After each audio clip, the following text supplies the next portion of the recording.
Hi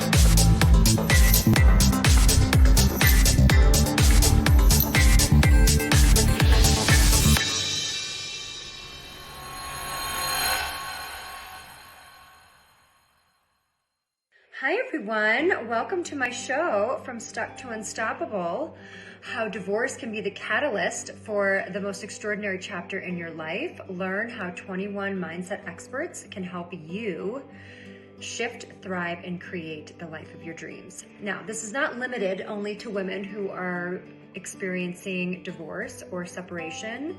This is for any woman who is finding themselves in a transition in their life, whether it be an empty nesting or career shift or navigating parts of their career that they hadn't anticipated, relationships.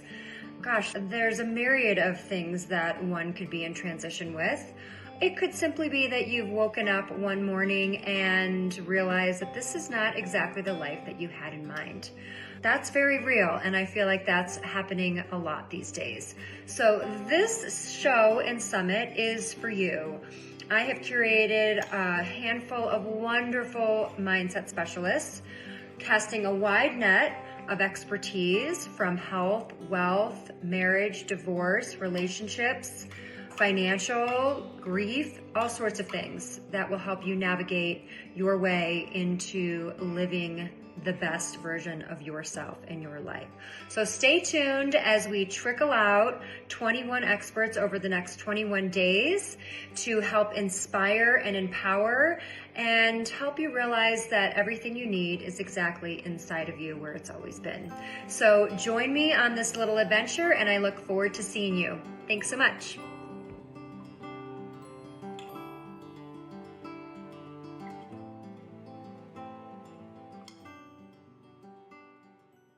Welcome back to my show, From Stuck to Unstoppable. I'm your host, Christina Price, and today I am joined by Dr. Christine Cocchiola, she's a protective parenting program coach, and she helps heal children and parents who have been harmed by coercive controllers / narcissistic abusers, which is a very actually more prominent thing than one would realize. And although I think if you're in the middle of it and you're talking to a lot of people, you realize that it's actually very common. So she is the author of the book titled Framed. She has a wonderful podcast, thank you, called Perfect Prey. She has a wonderful community. Actually, she's got a plethora of things that can help one who is finding themselves in the middle of absolute chaos and a nightmare. So I would encourage you to hop onto her website and see all the things, all the different services that she offers. But before we do that, I will turn the floor over to Christine and let her introduce herself and give you a little bit of backstory on how she became this protective parenting coach and how she created her program and what brought her to where she is currently. Thank you so much for having me. I really appreciate it. Yeah, so I think a lot of people think, oh, she just started doing this work. I've been doing this work since I was 19. Yeah. I began volunteering at a local umbrella agency. I actually just had a TEDx that came out. So send your listeners to listen to my TEDx. It's about a client I call Marie, and Marie is really me, and it's my story and the story of every single person trying to escape an abusive relationship. So I began this work at 19 because someone I love had been abused at 11. And I remember thinking, how could such a horrible problem even exist? Like, it just makes no sense to me. The children are not protected by the systems. And in the meantime, I met my partner, who became my husband, when I was 16. And we dated for 7 years, and we got married, and I was with him 27 years and 11 months. So I knew him about 35 years of my life, but didn't know it was abuse. And in the meantime, again, was volunteering for this local umbrella agency I volunteered for them for almost 35 years and responded to domestic abuse and sexual assault crisis calls. I was an educator and a school social worker and became a child welfare worker. So I worked in child welfare and knew like that it was this really peculiar thing. where a father could be arrested for abusing the woman. And when you're in child welfare, you had to still take children to the prison to visit the father. Like you still, I remember I was young, I was in my early 20s, and I remember thinking, wow, this is how things are done. And also thinking, fathers, like that's really important. Children need two parents. Like I was naive. I had no idea. Right. And then from there became a college educator and a therapist and was doing this work my entire life, yet had never suffered physical violence. Mhm. And because of that, I just assumed there was something wrong with me. I Yep. kept going to therapy. I kept working on myself. Mhm. I certainly then began to think a little bit more about like psychological abuse, like started to wonder. And that wondering really happened the first time he had an affair. And I Mhm. tried to escape several times, and he would always pull me back in. He would always just, there was some kind of pulling back into the relationship. And I would go back. It was trauma bonding, Yep. right? Yep. And so we And had you feel like needed and worthy and wanted, and it's like all the things. Yeah. all the things. And I always used to say that, and he knew this. He Mhm. knew that I thought divorce was an F in life. It Mhm. really just felt like it was that I would be an epic failure if I was to divorce and break up my family. And that's the way our society in Mhm. general, what we know about victims and survivors is that they are highly conscientious and Mhm. highly agreeable from research. And Mhm. so highly conscientious means we like to fix things. We Right. can be loyal to a fault. Right. Yeah, so I really do think that had he not been horrifying the last time I left him, I would Mhm. have gone back again. I Mhm. would have. Yep. Because Yep. there is the trauma bond. Your brain has a That pattern. neurological, Mhm. yeah, and the brain has a neurological response, and you get pulled back in, and you want Yeah. nothing more than to think that this person is going to change or that they're not as bad as maybe there was a bad incident, Right. but that's just an incident when really, as you said, it's a Mhm. pattern of behavior of diminishing someone's ability to really see clearly. So, anyway, when I ended up leaving him, it was horrifying. My children were turned against me. I suffered what maybe many of your listeners might call alienation. I don't call it alienation. I call it malicious fracturing of attachment, where from a clinical perspective, all children need to be securely attached to a safe parent, Right. and abusers take that away Yeah. because they It's make. usually the safe parent that is trying to get away, trying to actually sever the bond. Yes, yes. And so abusers will do a really good job of, first of all, the children know they're not safe Mhm. just by the basis of the family dynamics, and Sure. they know the person doesn't love them unconditionally. But then that abuser is going to set up the child to think they're unsafe with actually the safe parent, afraid by the safe parent. Your craziest bunch of banana, like it's unreal. It Yeah. is. It's really one of the most damaging things that can happen to a child. What we know from research and those of us who have been working in the field our entire lives and have done clinical work related to this is that children really need a secure, healthy attachment. And so what abusers do is they oppress the child in much the same way they oppress the adult victim. And then adult victims get angry or frustrated by that child's behavior. I had left the home. I left with the items in the trunk of my car. I couldn't stay in the home anymore. It was so horrible. And he was really trying to get my daughter to do his dirty work, to be really, and I didn't want to put her in that position anymore. I wanted to take her out of that. And the only way to do that was to leave. And Right. so when I escaped, the kids almost stopped visiting me. I lived in a tiny little apartment. I had left the beautiful family home that we had Right. built. Oh my gosh. Um, Yes. and so there would be really, I would say, behaviors that would be very sad and traumatizing and overwhelming. And I realized, oh my gosh, like this is not them, this is their pain. This Right. is their pain. And how do I handle it differently? Now I had the clinical experience, I had the years of research, I had an advantage, right? And so I knew I had to parent them entirely differently.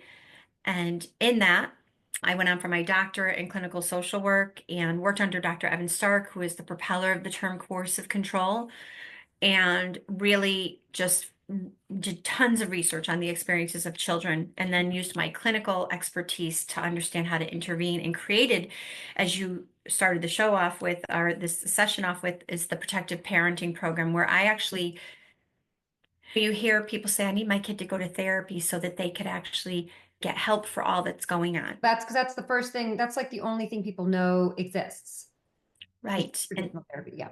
And sometimes therapists who don't get this actually invalidate a child's experiences or validate them and say, oh, maybe your mother does yell too much because the abuser is giving the child a false narrative. It's like an echo chamber. They're just repeating all the So things. true. Yeah. Yeah. So true. Yeah. And so sometimes children will go to therapy and we actually think that might be helpful, but actually all it does is reinforce the false narrative. And that's And even so if it's you can get real. them to go to therapy.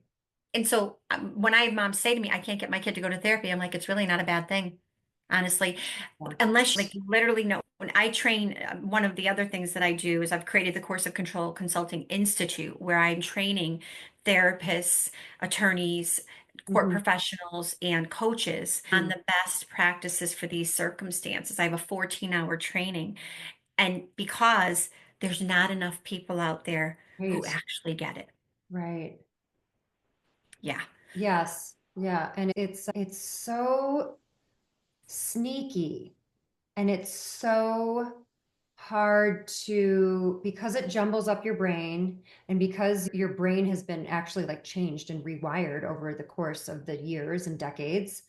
It's you know that it's not right. You're not crazy, but you also have a really hard time articulating and giving examples and painting a very clear picture of what it actually is. And I feel like that is one of the biggest challenges, even in even in your own healing and work. If you're not working with somebody who has a very clear understanding of this particular type of trauma. And so, Absolutely. yeah, yeah. So it is really important to hook up with somebody who this is somebody like yourself who like, oh, you know it front and back. It's easy for you to Right. articulate it. In my particular niche, I do help people in all phases of this, and I help them through custody experiences and also like divorce coaching. I do that. I don't necessarily advertise too much that, but me and my team, that's what we do support Hmm. people with. But my specific love is how do I teach you, a parent, how to parent a child who's being abused? Because they are truly being abused. And so how do we help? Like we have so much influence in those now we're trauma victims and our children are often repeating the same words the abuser used to say. How heartbreaking. Right. But man, can you imagine the amount of personal like empowerment there is when you know that you actually are shifting your child's false beliefs Mhm. because you are just showing up in a different way for them. You're co-regulating with them, you're Right. connecting with them, you're creating that secure, you're working towards that secure attachment, that the trajectory for that is that they will have healthier lives, healthier Right. relationships. It's so powerful. But you literally are creating a new safe attachment. Yes. It seems like you wouldn't think, I think I have a couple friends who are in this right now that they're right in the thick of it. And I think one of the biggest shockers was the result of the toxic brainwashing, her being the safe parent, and as though none of it even happened, like 17 years of parenting, of always being the safe parent, always being there, stay at home mom, the whole thing. And then, like, overnight, it's almost completely erased, switched around. The entire narrative has been flipped. And it is like, how is that possible? There's a couple of things. So, first of all, I would say that the attachment is always there. Whatever you created when you held that baby in your Mhm. arms can never, Mhm. ever go away. But don't be naive and think that abuser was not always a harmful person. They just didn't have to show it initially. And so, day one, when you're holding that baby in your arms, the abuser has several thoughts, three major thoughts. One is, and it can go either way. One is that baby's a threat to me and is going to take my place. I don't like that baby. I'm frustrated by the attention that baby's going to get from this person that I need my supply from. So one, but some abusers have the alternate way and they are, oh my gosh, that baby is going to be everything to me. And now that safe, protective parent is replaced, is pushed aside, is Mhm. diminished in many ways. But the Mhm. one thing, the common theme that every abuser has is the moment they see that baby in that protective, safe parent's arms, they realize they cannot love like that, that they do not have the capacity to love like that. And there is a shame ignited in them. And from that, there's a recognition that I know exactly what I could use if I ever have to use anything to weaponize. And so it's a subconscious belief, but it is a Right. belief system that is ignited right at birth with our children. People, we live in a space where we think they're on the floor playing with our children, they're doing bath time, they're doing this, they're doing that, and we Right. think they're great parents. And the reality is that it's all a show. Right. They're objectifying our children, and they started day one. And it's like Dr. Evan Stark, he has a wonderful quote. I used it in my TEDx. It's coercive control is like carpenter ants devouring the foundation of a house. You don't even know it's happening until it's too late. Oh, yeah, that definitely rings true in the experiences that have been shared with me. And I would also say that there is something about, I feel like there's some intuition involved as well. And deep down, both of my friends are had a sneaking suspicion from very early on that just there was a lot of conditional loving. And I think that's just part of that's a whole cultural thing of women thinking that we can change and we can better. But I have in my experience seen that there's always, yeah, I don't know. I had this feeling it was going to be really hard to leave. I had this feeling that there was just something not right. And it's like it can take decades to work up the courage and really have like that the straw that broke the camel's back and really know that wow, I had a feeling this was going to be a doozy, and that's really what it is. Yeah, no, absolutely. And I think I'm proof of that, right? So somebody Yeah. working in the field her Yeah. entire life, like I always say to victim survivors, get rid of the shame. Yeah. That's why I speak vocally, very outwardly about it, because the reality is that we have been silenced for so long. We're Yeah. told that we should be, that there's something wrong with us. Mhm. Somebody chose us. That's why my podcast is called Perfect Prey. Like literally, these abusers Right. choose their prey, and they typically choose people who are highly empathic, Mhm. loyal to a fault, highly Right. forgiving, loyal to a fault. Like how Loyal many to things a do you fault. forgive? Yes. How many times do they have to cheat? And Right. part of that is, to your point, like your friends, this fear of what is going to come next. Like Right. there's always feminist psychologists in the early 70s described the experiences of victims as that of hostages, with the physical violence when it occurred not the worst part. The worst part was the mind bending of their reality and the Right. fear of what would come next. Yeah. Yeah. Which is what keeps a lot of us in situations longer than we should be, which is what all this work is leading towards, to try and break free and find your power and your resources within yourself, which is, I think, a really big part of taking steps towards bettering your life. And it's, of course, in my experience, you're never just leaving to fix your life and make your life better. You're leaving to create a better life and home and safer environment for your family, for your children. And it's just such a bumpy road because you have to get yourself out first. It's that old adage, put your face mask on, put your oxygen mask on before you help others. You can't do it from inside. So a lot of times the woman has to leave, and could look like abandonment. And really it's just, you have to save yourself first before you can save all the others. Absolutely. And I would say that, and I know that you would agree, is that the other issue is that some people choose to stay because that feels safest. And knowing we say all the time, why doesn't a victim leave? But the reality is that the moment she files for a restraining order, her chances of being murdered are 76%. It's a very unsafe time. It's Right. also a time when abusers have more time with our children. And we don't want them to have more time. So I always say to my clients, we can navigate this however you'd like. We can navigate this. The long game is that you're staying. until Right. your kids are 18, and we will work through all of these processes and Wow. like how to handle that. And then if you're leaving sooner, knowing. So what we know about coercive control is it is the underpinning of all abuse, frankly, the Mm. underpinning of all isms, frankly, like genderism, sexism, racism, child sex trafficking. Pedophiles use the same exact grooming tactics. Coercive controllers and pedophiles are aligned, except that one maybe preys upon children sexually. And frankly, not all coercive controllers are pedophiles, but all pedophiles are coercive controllers. It's the same exact grooming techniques. And so, this problem that we have in society of not acknowledging the harms that are Mhm. happening to people, the court system does not acknowledge it. That's why, listen, 2 Aprils ago, I was sitting at my kitchen table and I had one more mom that day, and I'm like, I have to get these books, these stories in a book. Yeah.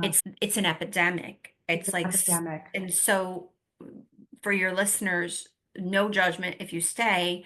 And if you decide to leave or escape, again, knowing that we know when we escape, coercive control intensifies. It's now known as post-separation abuse, but it intensifies. And it's really challenging to Mhm. decide to go. Yeah. Yeah. And that's partly, it's not just the abuser who's horrible post-separation, because see, Mhm. you understand, part of the pathology of abusers is that we ignite their shame when we expose them. Mm. And then Shining a light. Yep. they have to retaliate. But they also, it's not just them, it's the systems that actually are complicit in supporting abusive narratives, and that's problematic. Yeah. And you're actively fighting that. You just, before we started recording, you were telling me that you're writing something and it's going to the courts. And so do you feel like the needle's moved at all on that front? I feel like there's some things going on as of late that are making me a little more hopeful. We have in the state of Arizona where 30 mothers about 3 weeks ago were able to get the attention of two legislators and Mhm. speak in judiciary about the atrocities of family court. And now on Monday, I don't know when you're going to be showing this, but on Monday, it's May 12th, they Mhm. will be actually, they're asking for all kinds of testimony to prove, to expose. And so one of the things that people aren't aware of is that since 1607, judges have judicial immunity. They are not held accountable, even if they have malicious intent. So Oh my we gosh. have to change the system. Yeah, we do. I also want to just touch on and we had spoken about this briefly when we were talking on the phone, but how do you go about shifting your mindset while you're in the relationship, or you're in the relationship even when you're out, even once you've separated? Let's just say that you have orchestrated your escape and now you're co-parenting. How do you help and coach women in that regard? Because there is oftentimes a long divorce, and then you still have to co-parent until they're all 18. So obviously, depending on when you approach the situation, but what's your best, how do you approach that? Oftentimes, so abusers are playing chess and we often are playing checkers. And so we have to elevate ourselves in that relationship, but in a way that doesn't threaten the abuser. We can't threaten the abuser. And so it's almost like people say to me, but you're telling me, like in particular, like even with children, you're telling me to walk on eggshells with my children because you're telling me to behave differently with my children. And I'm like, but you behave differently with people out of fear. What if you're behaving differently because you actually know exactly the best thing to do to protect yourself? That's Mm, empowerment. that's So it's empowerment. a shift. I use the 3 Ps as my acronym. If you can predict, and this goes for anything in life, this is like Mhm. a therapeutic tool, right? If you can predict how someone's going to behave when you tell them, let's say you tell, I don't know, you tell your partner that you got fired from your job, right? If you can predict how they're going to react to Sure. you, you can better prepare your response instead of coming from a dysregulated, triggered state. And Right. then in that, you better protect yourself. But who else are you protecting? You're protecting the person that you might have been upset with. And so for abusers, if we can predict their behavior, we can better prepare. We're better protecting ourselves. For our children, if Mhm. we know when our children are at the abuser's house, they're hearing that we are lazy, that Mhm. we took all the family money. Ruined If, all if they're going to come in the door And that's what they're going to say to us. Wow, what a difference when I actually know what they're going to say to me. I'm like, oh, I Right. expected that. Just really owning it and taking responsibility and accountability for understanding and knowing what you're engaged with. Instead of continuing to create the story of, oh, maybe this time will be different. It's No, Dr. Ramani and I just work closely accepting together. it. Yeah, just Yes, accepting it and then working smartly from there. it's radical acceptance. Radical acceptance, It's a right. very important part of the process. I was just on the phone with a mom this morning, and she's really having a hard time around how the Mhm. evil, horrible things that her abuser is doing to she and her daughter. And I'm like, the sooner you accept that this is who he is, the better you'll be able Mhm. to protect, accept, and protect. Right. Accept and Yeah, protect. Oh, yeah. that's powerful. I'm glad you shared that. Thank you. You're welcome. Yeah. As we wrap up, yep, I would just encourage everyone to go ahead and get on your website. You have literally like a plethora of things and support, talks, communities, trainings, programs, coaching. I would just encourage anyone who's in this type of situation to reach out and use your resources and watch your talk and also be vocal and advocate. This isn't something that we need hidden. This isn't something to be ashamed of. And I think the more people who talk about it and bring it to light, my hope is that it will also bring it to light to the controllers. Because hurt people. So they too need to go and heal themselves and do the work so that all of the relationships can heal and repair and move forward. Sure. I would say that most of these people, from a psychological perspective, have traits that cannot heal. And so I hate to be negative, but overall, typically, these are people who cannot heal. They are not the people who benefit from better intervention programs. They're not the Mhm. people who benefit from therapy. They are the people who it's embedded in their personality traits. And we Mhm. know this from research. So it's extract and then repair yourself and repair. Yeah, that would be Okay, ideal. that's fair. Hey, I love the hopefulness, though. Hey, we'll go with well, that. you Some people know, can. Some right. You have to want to. There's no forcing it. You have to want to take responsibility and take a right. good look and peel the pieces back and dig deep. And that's for anybody, but certainly for that type of character, it would take a real, probably life-changing event to, yeah. Sh- Sure. So I think what we know about it is that it's a spectrum disorder and antagonistic people, let's say the scale's 1 to 10.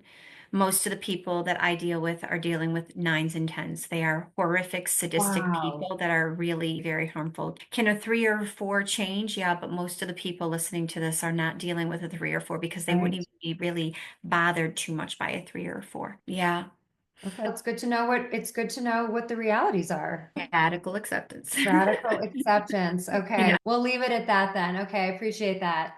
Christine, thank you so much for joining me and for enlightening and really laying it all out there and for all the work that you're doing. And I hope that the needle does move and we make some more progress in the systems and that people who are stuck, like I said, will reach out and know that there are women advocating and working and supporting and coaching and that there is help out there and they just need to know where to look.